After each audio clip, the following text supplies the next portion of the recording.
let's transition into our Cut the Crap segment. So Cut the Crap, this is break it down for me. Yes, it's okay. This is one of my favorite segments too. This is where you get to vent and really tell the world how you feel.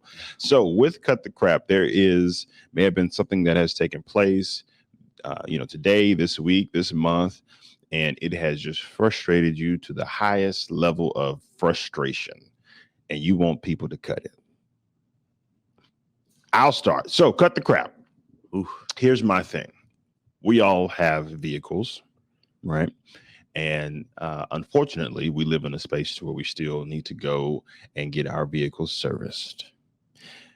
Okay, so the people at the service station, at the dealership, I need for y'all to cut the crap. It should not take all of that to get my car serviced. Yeah. I had an issue, when I go get a vehicle, whether I lease it or purchase it, I always get the service packages. Yeah. So I don't have to worry about it, right? That's right. So I get the wheel, the tire protection. I'm souped up on protection. I drop my car off and I come back and it should be ready to go. Should be done. There is, I won't say the dealership, but there's a dealership that Maserati dealership.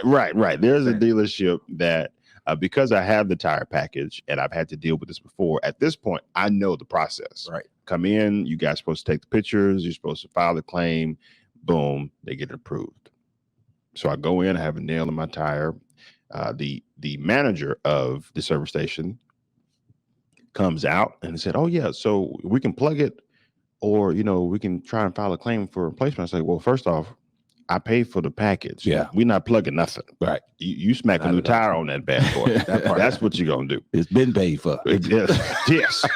Jesus paid it all. Hey, thank you, God. Okay. Thank you. So overall, this the lack of empathy, number one, and the sense of urgency that is just not there when it comes to providing service overall. I need for all of the dealerships to cut the crap.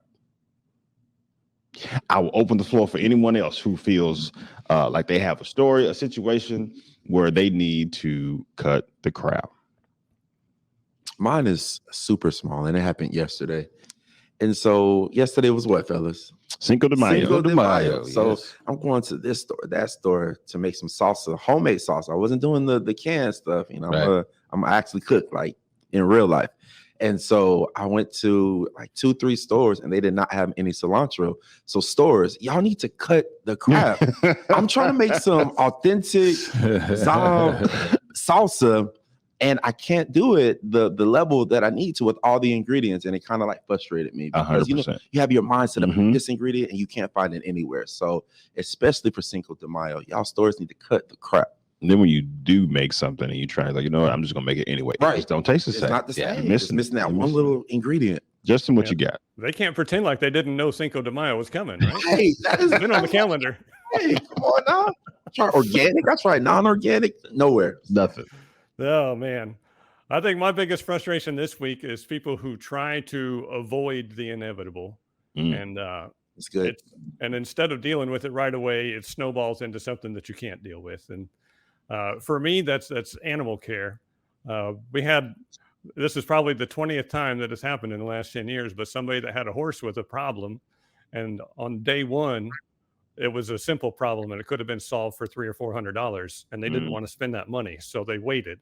And on day 5, they spent $3,000 and the horse still died at the end. I feel like if you can just own up to the fact that this is a problem and we need to deal with it, and don't try to sweep it under the rug and hope that it'll go away, because it's not going to go away. And it doesn't matter if it's a horse problem or a life problem. Right. Problems don't go away. You got to deal with them. So just grab it by the horns and do it and get it done. Justin, you can pull so much out of that. Listen, dropped all those gems. We can pull a lot from that. Yeah. Ike, what you got?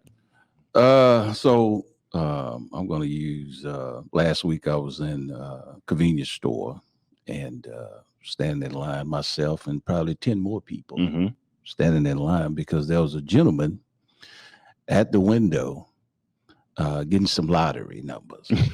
Oh my gosh. The problem is you need to fill out your ticket and your numbers before you get in line. This guy had 6 sheets. Oh my. I'm going to a different store. Right. By the time he finished, we all left.